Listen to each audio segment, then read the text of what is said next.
All right, thank you guys for coming. My name is Carlos Puerta. We're going to be talking about VXR in industry, serious game dev. So we're going to be talking broadly about the different types of use cases that there are for VR, and the different kinds of things you got to take in mind when developing for VR. So I'm kind of combining two different talks here. And with that, we're going to get started. First, talking a little bit about myself. Like I said, my name is Carlos F. Puerta.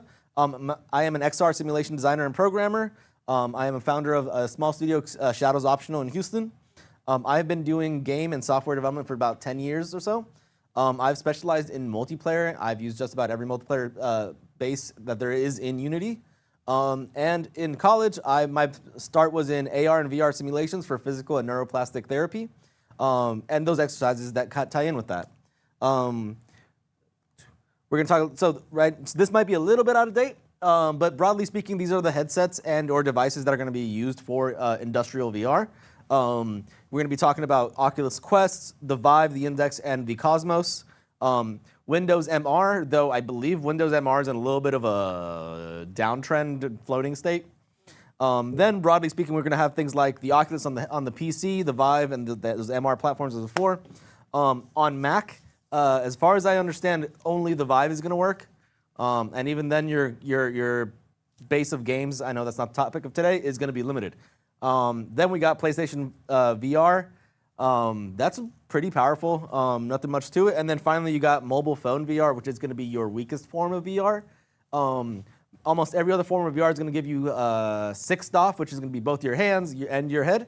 However, mobile-based VR will only give you 3 DOF on both your head, meaning you can really just look around, as well as hands. At best, you'll have a laser pointer to kind of point at things.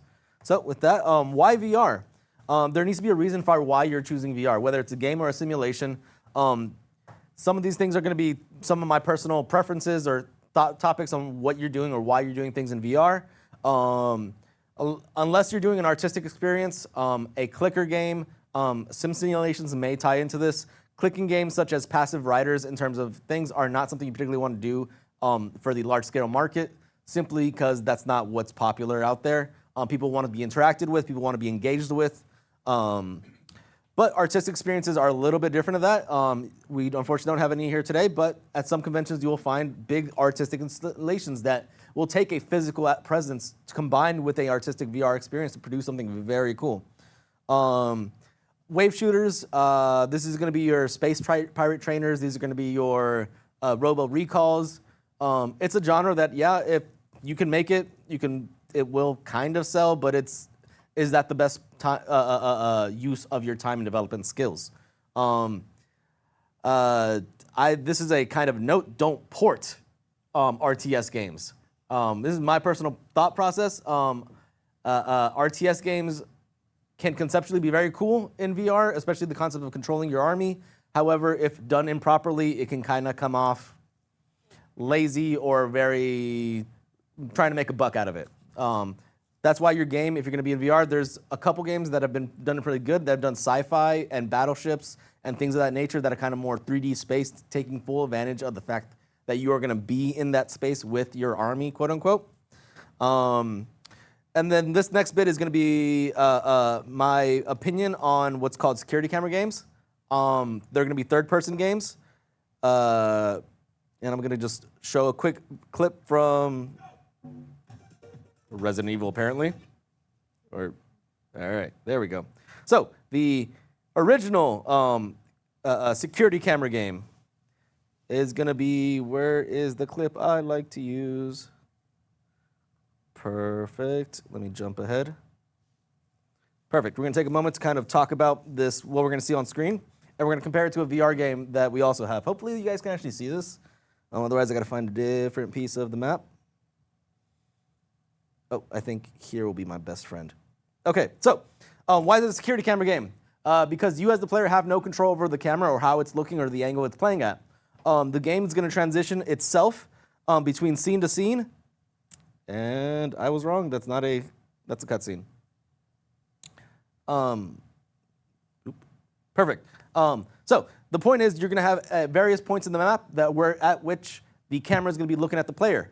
We're going to see on screen here as she transitions off screen, it's going to automatically, I'm going to actually replay that one more time. You're going to see as she moves off screen, it's going to automatically transition you to the next chunk of the map. And this is important because there's a very well done VR game that uses this methodology called Chronos. It is a Souls-like game, and it uses, perfect, I already marked it with the time thing.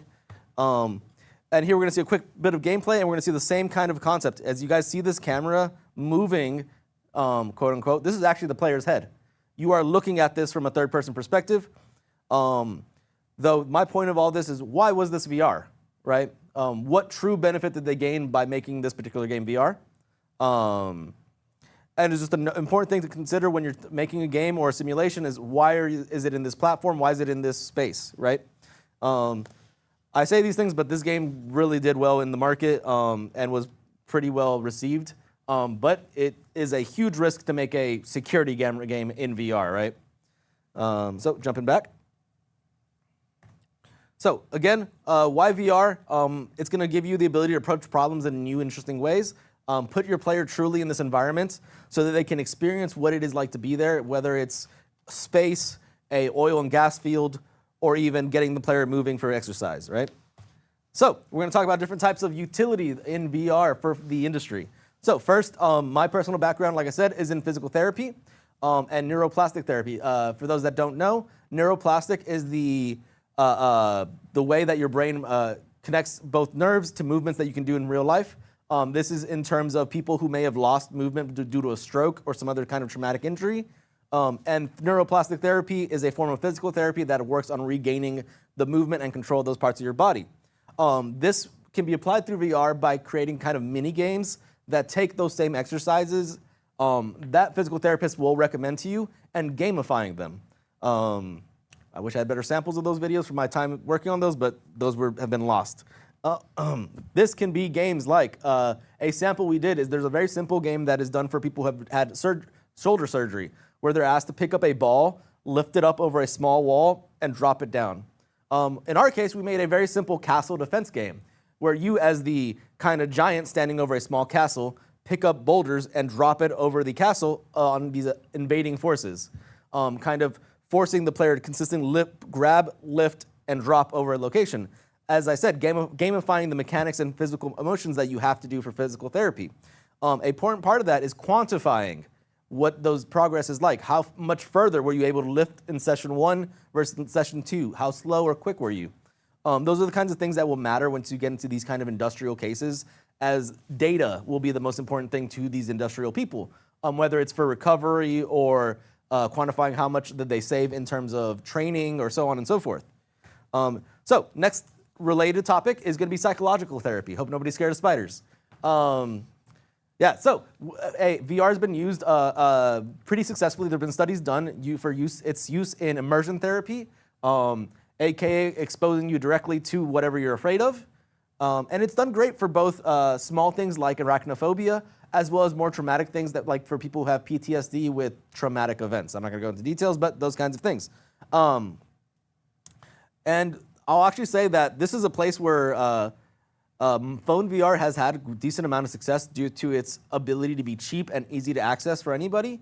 And it makes for a great way for these offices to expose people to these things very cheaply. And before I go further, an important part of both physical and psychological therapy, as well as any types of medical therapy, are going to be what's called, I'm blanking on the term. Billing codes. There we go. So if this is something you're interested in, I recommend that you start to learn about billing codes within the area of what is insurance, and that because it is through billing codes and understanding on how your device and how your software applies to these things is how both you and those doctors will get paid by insurance, which is unfortunately the backbone of how our system works. Did I skip over 2? No, okay. So next one is going to be police and military. This was kind of straightforward. You guys can imagine 1,000 different use cases of how to train in both, using VR for military and police training. Hopefully helping police better do their jobs, helping military better train and understand how to use both technology and different scenarios that they might get themselves into. Yeah, there's not much more to say that besides that it's being implemented in a lot of different police stations across the country. We hope to see fun stuff happen because of that. Next up, oil and gas. This is a space where I've had some experience myself. It's fun. There's a lot of different things that can, it's a very wide field. It can range from how does this person learn to take apart and rebuild this motor that lifts oil out of the ground or whatever the case is, versus things like a personal case I had was a company tells me how they, if you guys are not familiar with oil towers, they are hundreds of feet tall.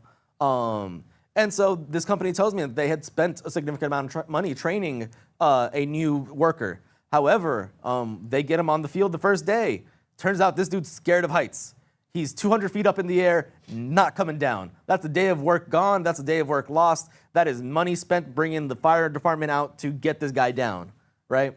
So now imagine had you put this guy into a VR simulation of our tower, right? We can get right away know how he's going to react at the top to some degree, because we know for a fact that these games translate things like height and the fear of height really well.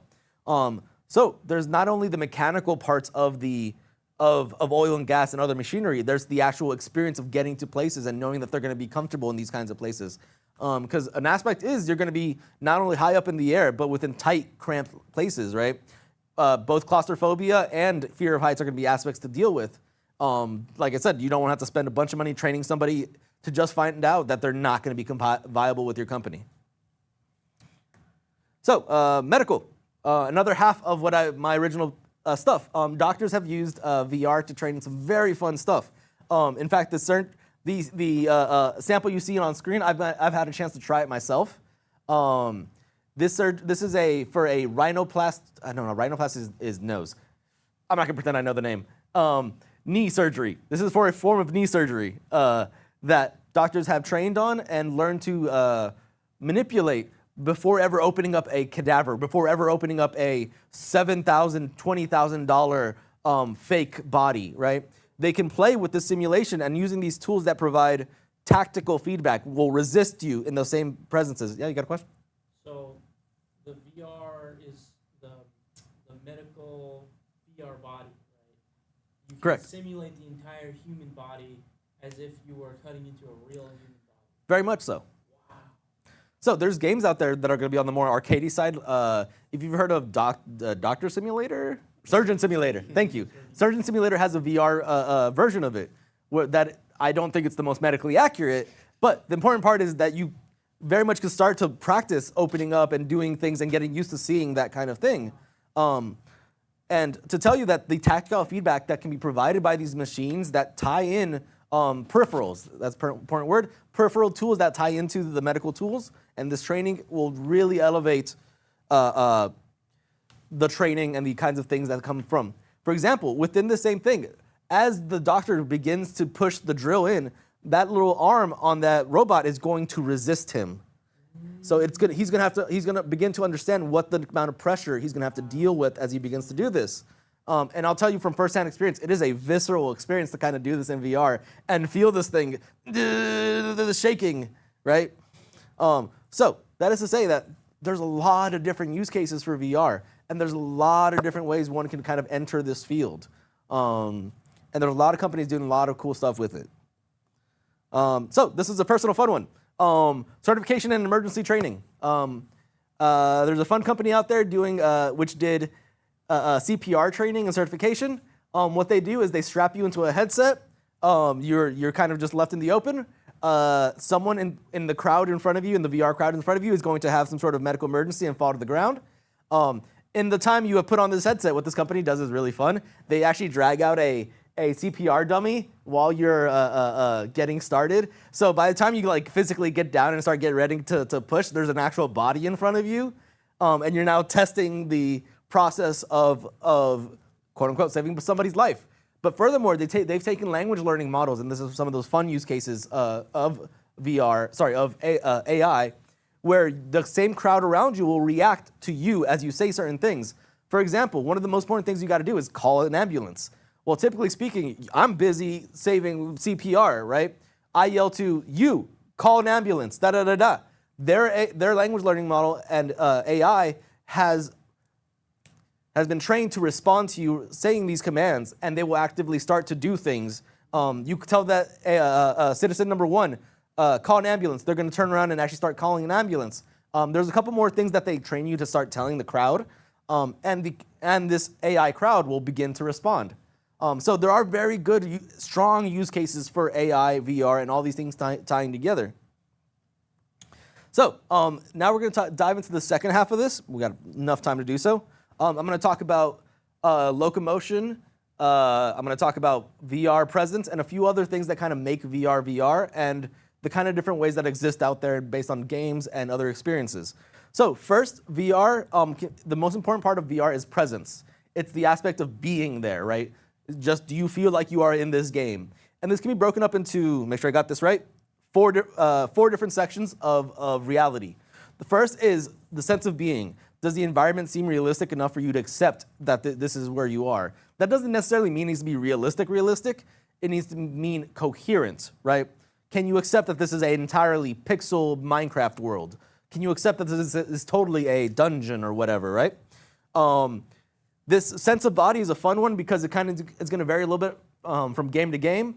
This can be as simple as you making sure that you have a full body avatar that properly follows the character, or if your game is a little bit more arcadey, having just as much body or hands as your game needs to kind of, again, sell that idea that you are there. And then interaction. Some of these things, like I said, are sliding scale depending on the arcadiness of your game. That is to say, does your game need you to be able to pick up the random rock in the corner, right? Does it need you to be able to throw a sword off in the corner?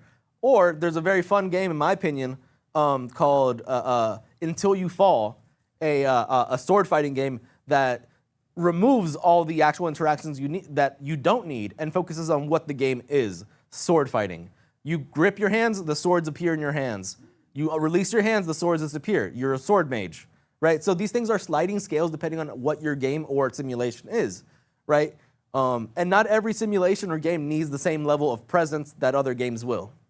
And then obviously, this is pretty standard across the board, regardless of what your game is. Audio is going to be one of the most important parts of how it sells that world, whether it's the birds chirping, the trees making those noises when you hit them, or the cocking of the rifle, right?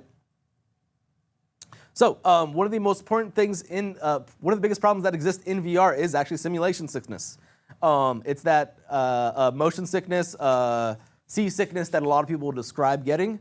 There are few surefire ways to kind of ensure that you're doing the best you can for your player.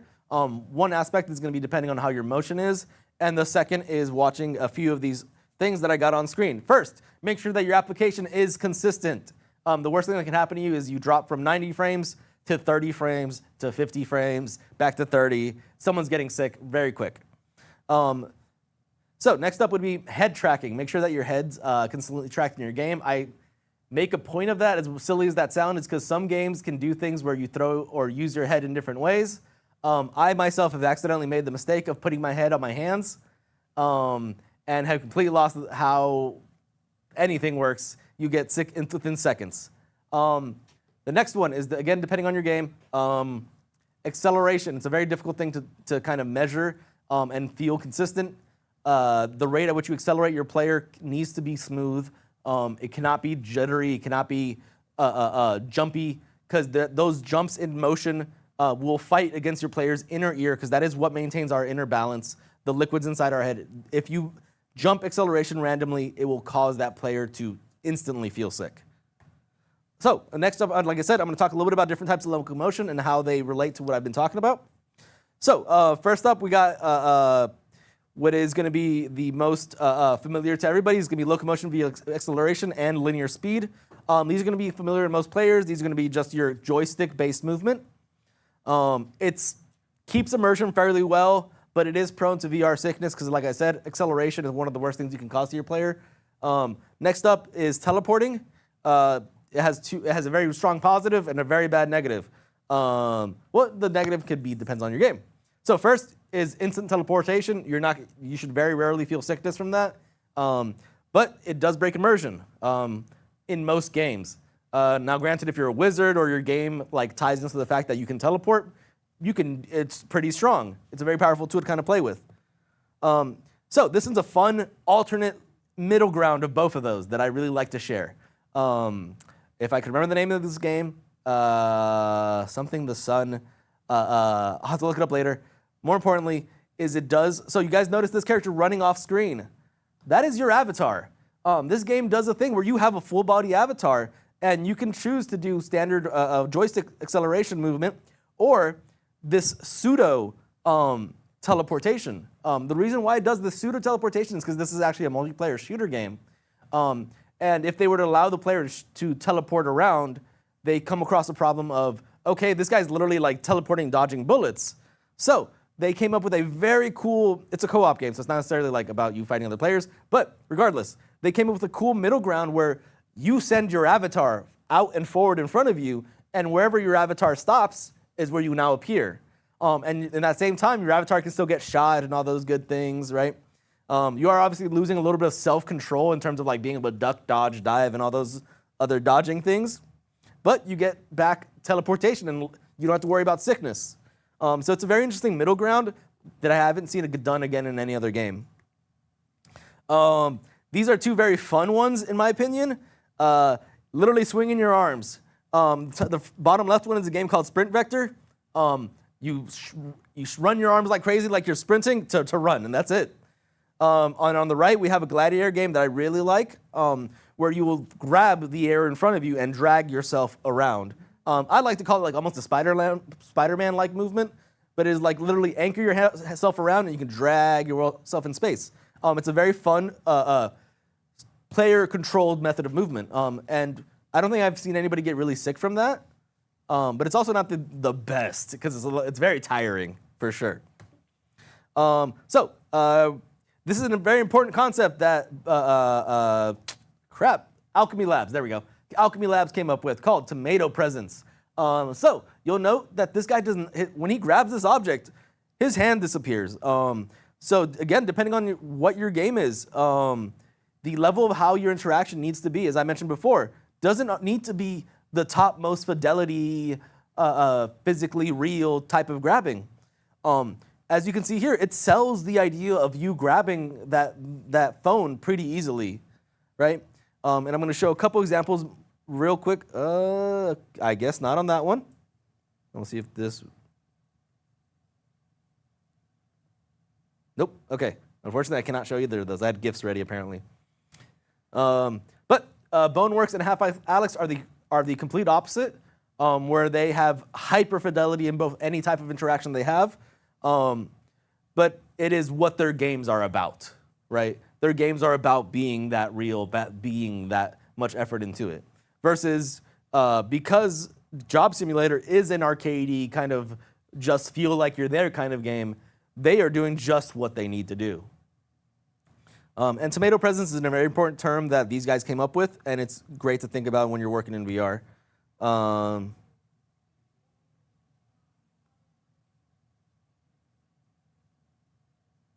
gonna go ahead and skip this guy.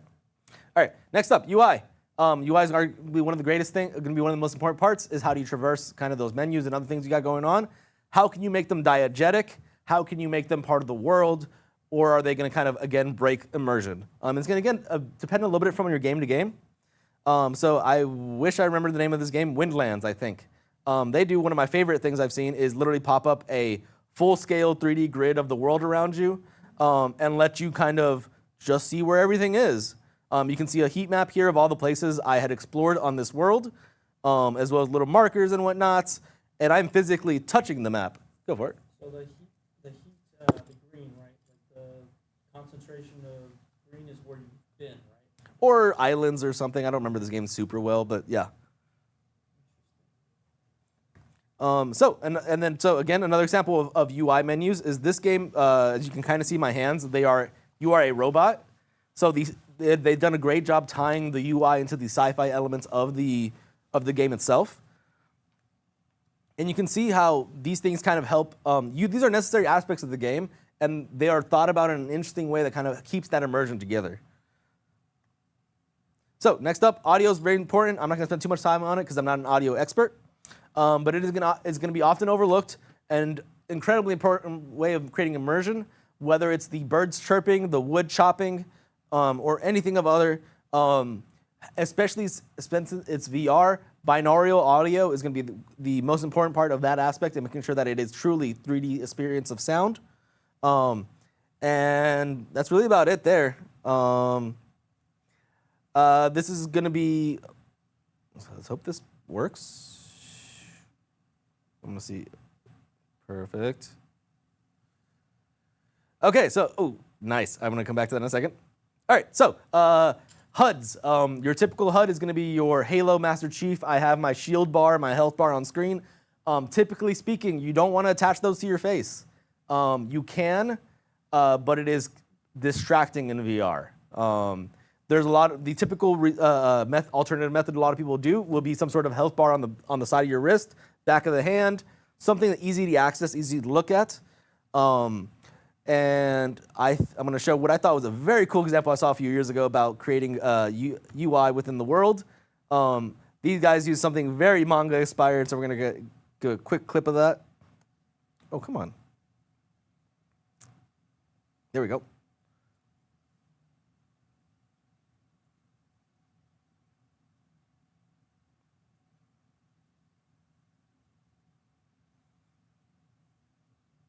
So as we can see here, their UI is both thematically strong for what their world is, but also incredibly easy to see, easy to kind of understand what they're where they're trying to guide you with their UI, even if this is just a little intro for another character.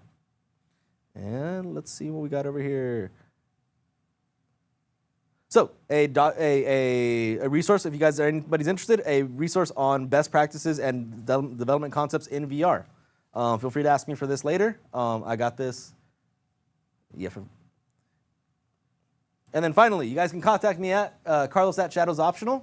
And with that, if you guys have any questions or comments, feel free. And thank you so much.